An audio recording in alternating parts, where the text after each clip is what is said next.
so let's get started with this project. You're going to need an 11.5 millimeter crochet hook. And this is a Susan Bates and it has a P on it here. So it's a nice big hook. And you'll also need a yarn needle for bulky weight yarn.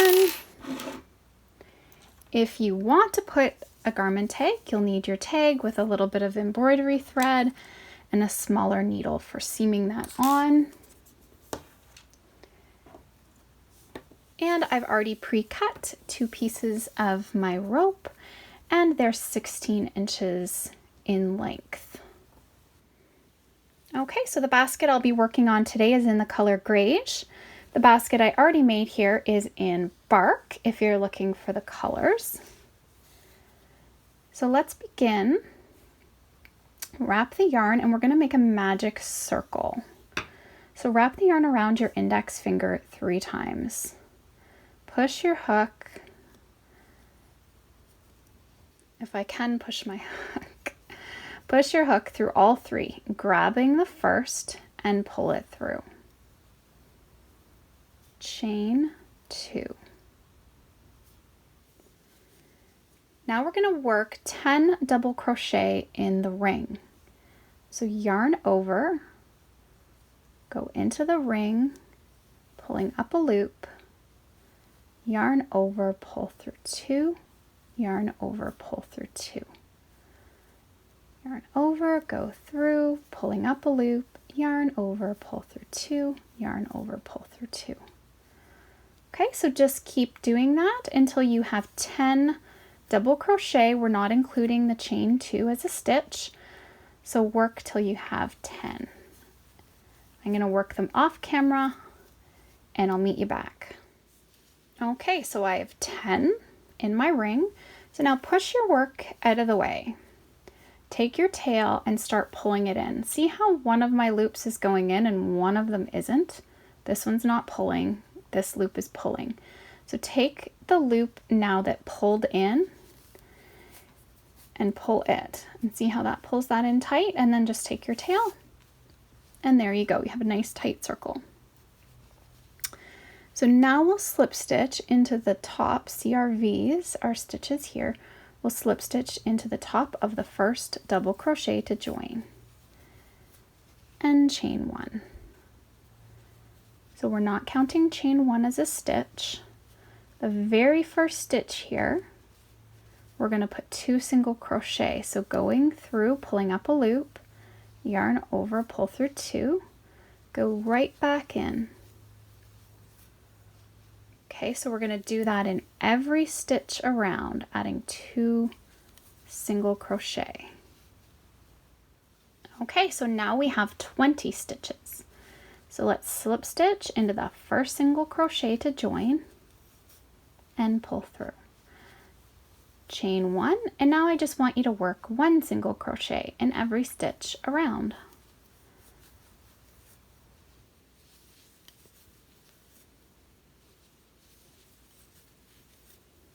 Okay, and just repeat that. Okay, so this round has only 20 stitches, no increases. We'll slip stitch to join, and now we'll do another increase round. So chain 1, work 1 single crochet in the first stitch, and then work 2 single crochet in the next. So our repeat pattern, 1 single crochet in the next and 2 single crochet in the next. And we'll just repeat that all the way around. So 1 and then 2. And we'll have 30 stitches at the end of this round. Okay, so you should be ending with 2 stitches, and you can always go, see, count your little V's, you can go back around. You should have 30.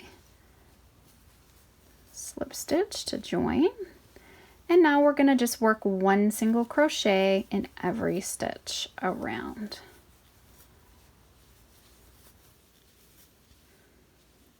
Okay, so I've worked all the way around. We're going to slip stitch that to join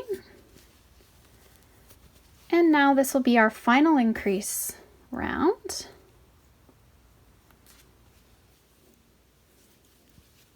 So we'll chain 1, work 1 single crochet in the first stitch, 1 single crochet in the next stitch, and then 2 single crochet in the next.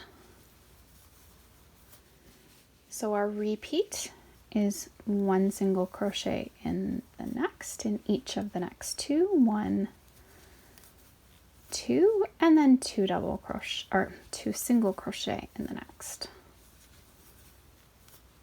And we repeat that all the way around. So 1, 2, and then 2.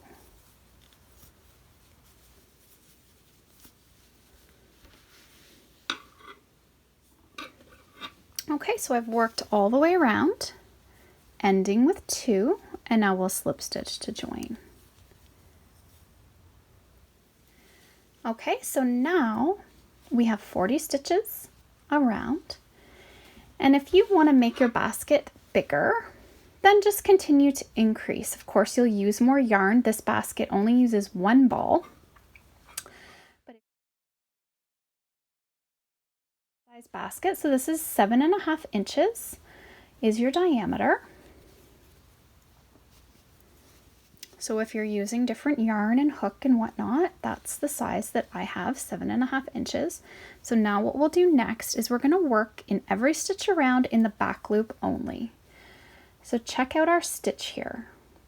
The stitch here closest to me is the front loop, and the stitch farthest away is the back loop. So front loop, back loop. Okay, so we're just going to go down between and go through the stitch. Push through the back loop only and do a single crochet. And we're going to just do that in every stitch around. Okay, so I've worked every stitch, and as you can see, it kind of makes it now fold up. Gives us a nice edge here, and now we're just going to slip stitch into that first single crochet to join and chain 1. So now this is where it gets a little bit different and a little bit tricky if you've never worked this before. So let's just take a look, see how we have this, see all the little V's? Really, really nice, looks like a knit pattern. This is how we do it. Now, the first round here is going to be hard. What we do is see the post down here of the stitch. See how there's this little hole between the post there of the stitch. We got to work into that. So the looser we keep these stitches, the better. So go down, push your hook through, pulling up. I just try to like pull both those loops up a bit. Try to keep it loose. The looser it is, the easier you'll be able to work into it. So see, I pull that apart.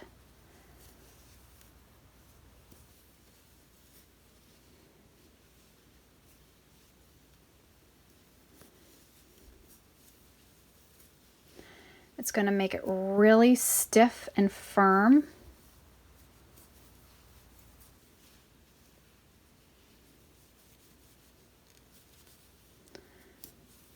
Find the first round the hardest, and then once I keep my stitches loose, it gets easier. So every post you just want to like pull it apart, get your hook, push through there. This is all we're doing. We're just working this all the way around, and you'll see as I keep these stitches loose how much easier my next round will be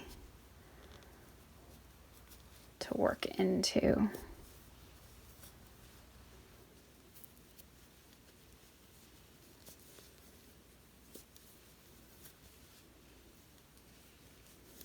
And that's why we use such a big hook for this pattern. You want to use a larger hook when you're doing this kind of a stitch. So I'm just going to keep working that all the way around. and I'll meet you up on the other side. Okay, so I've worked all the way around. Now we're going to slip stitch in the top of the first single crochet to join, chain 1, and now as you can see, it's really much easier to work down into those stitches. You keep it loose and you actually then can go really quick.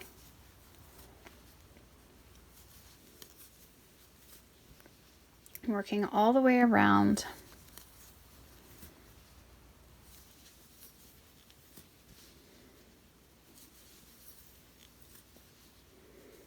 But just keep trying to keep those stitches fairly loose. And then what's going to happen is we're just going to build our basket. And I say just keep going until you've used almost the entire ball.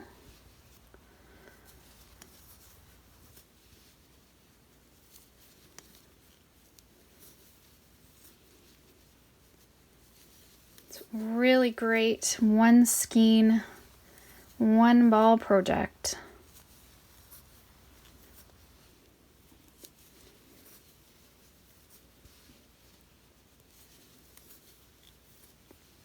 And you can use these baskets for anything. Like my whole inspiration for them was little spa baskets for my girls for Valentine's. And if you haven't watched the video on my Valentine's Day dishcloth or spa cloth, you can check that out.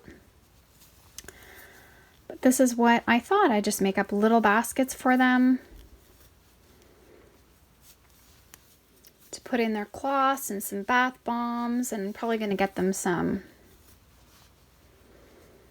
bath products and body wash and all that kind of great stuff that girls love. Valentine's Day doesn't always have to be about chocolates and flowers and goodies. It's nice to do some different things as well. My second born daughter's birthday is Valentine's Day, so I'm always just sort of extra into making something for her or for the girls this time of year.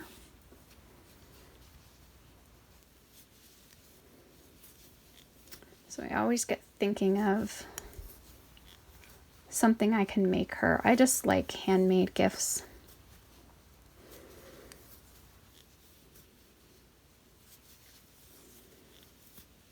So now remember, you're just going to keep at the 40 stitches. So 40 stitches every time around. So let's just keep working some rounds.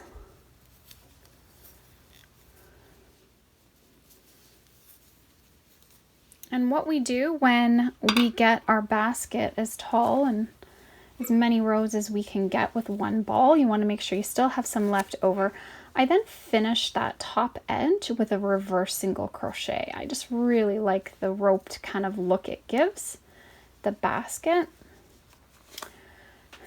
So we just keep working. We'll see if this one, they come out similar sizes. Let me see. This one's maybe going to be a little bit bigger. It seems like it's going to be a little bit bigger than this one.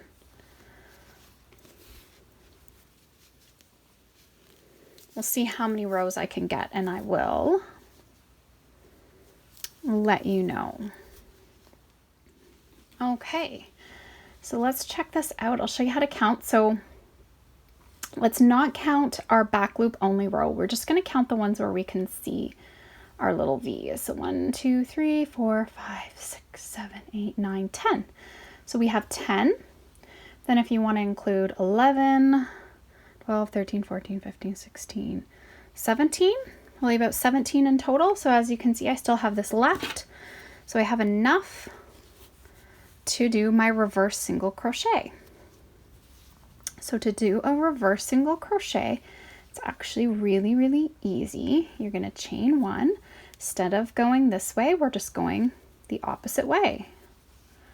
So we're going to go in this stitch, pull up a loop, yarn over, pull through 2. Go into the next stitch, pull up a loop, yarn over, pull through 2. Next stitch,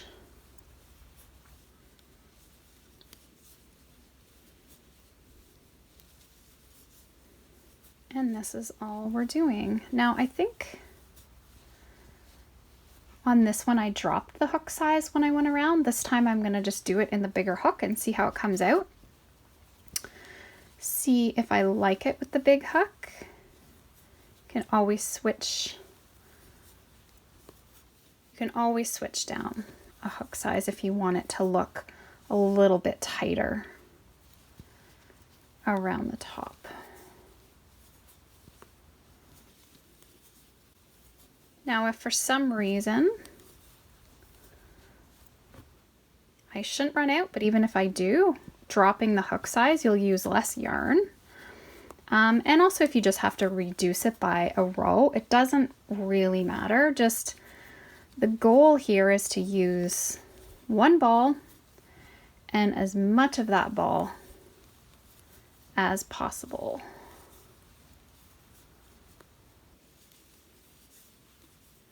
Okay, so I was able to work all the way around and I still have a little bit left.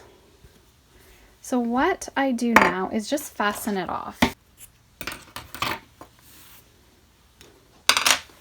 And then just take your yarn needle for bulky yarn.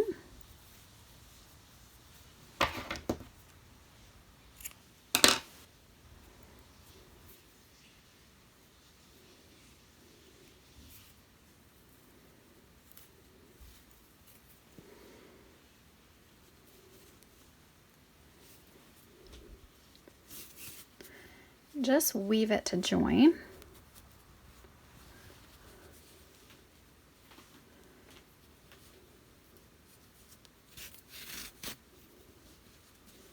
Just want to blend it best you can.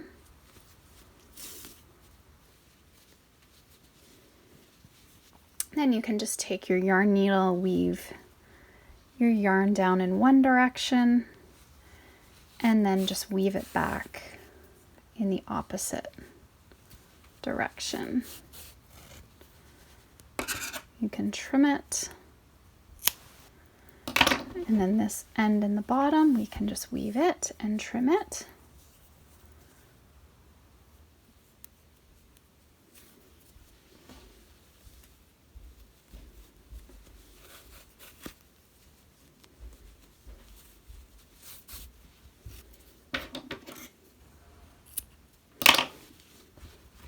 Now, as you can see, it's really sturdy. It stands up on its own. Okay, so now what I'm going to do is just fold it kind of here like this, where the join. Okay, so here are my straps. So what you want to do is just kind of evenly, 1, 2, 3, 4, 1, 2. Stick it through here, 1, 2, 3, 4, 5, 6. Just so that you kind of go even on both sides.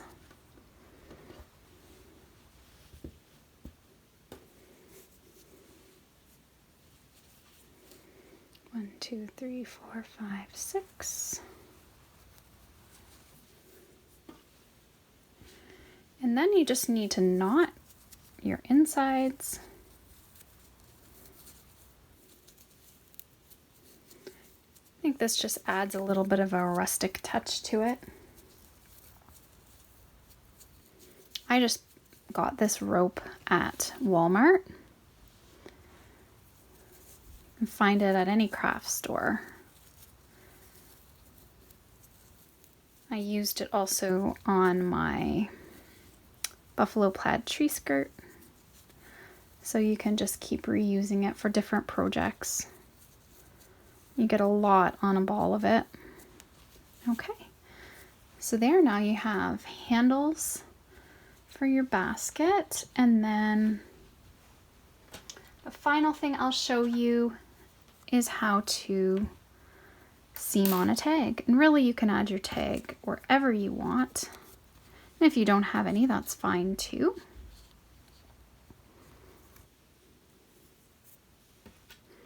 I just love the look of adding a tag to my products. Okay, so you take your needle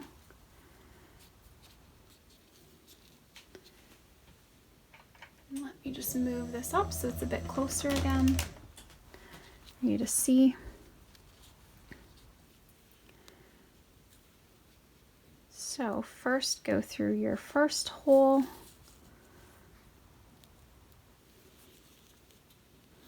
Push it through.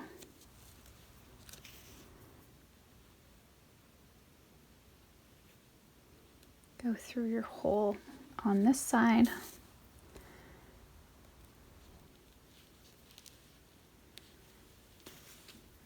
Come back to this side, push up through your hole. Go down through the center hole again.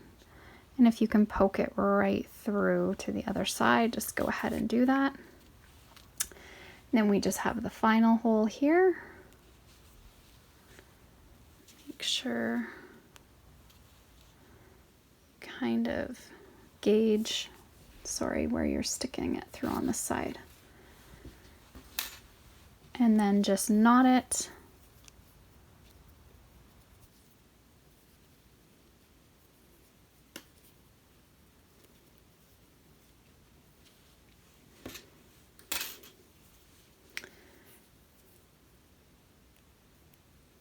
And then I like to just weave these back through the yarn and just poke it through the other side before I trim.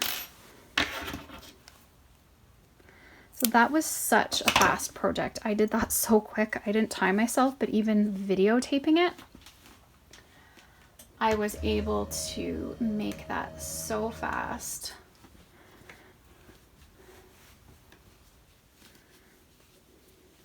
You can see about the size. So I showed you when I was first working on this that my base was about a 7.5 inch diameter, and the height of my basket is about 5.5 inches. So there's 7.5 and 5.5.